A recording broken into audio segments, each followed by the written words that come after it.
संसार के भाग्य और कर्म कहते हैं कि जब जीवन में कुछ आप अनभिज्ञ होकर के यदि कुछ सीखना चाहें तो आप किसी से भी सीख सकते हैं। यदि आप अपने आप को विद्वान समझते हैं, बहुत पढ़ा लिखा समझते हैं, तो आप पढ़े हो लिखे होकर भी आप मूर्खी हैं। क्यों? क्योंकि यदि कोई पात्र होगा जो अगर अपने आप को भरा हुआ समझेगा तो उसमें कुछ भी डालिएगा तो ऊपर से निकलेगा। और किसी भी साधक को और किसी भी प्राणी को अपने आप को भरा हुआ नहीं रखना चाहिए, क्योंकि भरे हुए में यदि कोई चीज डालते हैं तो ऊपर से वो गिरती है।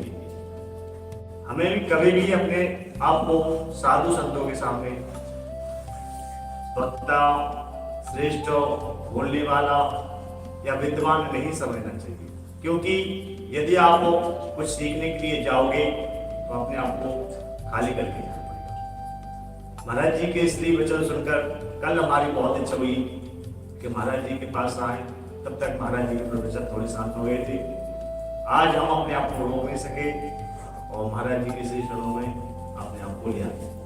हम अभी तो कुछ भी नहीं है, बालक से भी बालक हैं और हम तो अभी सीखने की कोशिश कर रहे हैं।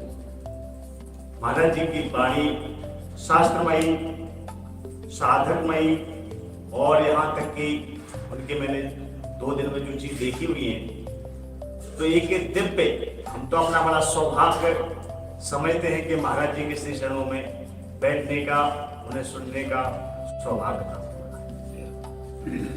महाराज जी की जो मैं तपस्या देख रहा हूं, आजकल के जो भी मंडलेश्वर होते हैं, जगत गुरु होते हैं, वो तो सिर्फ एक उपाधि होती है। असली में जो जगत गुरु है और जो विद्वान है वो सीधे और सरल स्वभाव महाराज श्री जी के जैसा मैंने अभी तक संत नहीं देखा। तो बड़ा अपने आप को सौभाग्य और समझोगे महाराज श्री के चरणों में, महाराज श्री की वाणी को, अमृतमय वाणी को श्रवण करने का मुझे स्वभाव हुआ। और महाराज जी से निवेदन है कि आप अपनी करुणामयी वाणी और शुभ आशीर्वाद हम सभी भक्तों के ऊपर बनाए रखें। जय श्रीमन नारायण, जय श्री राम।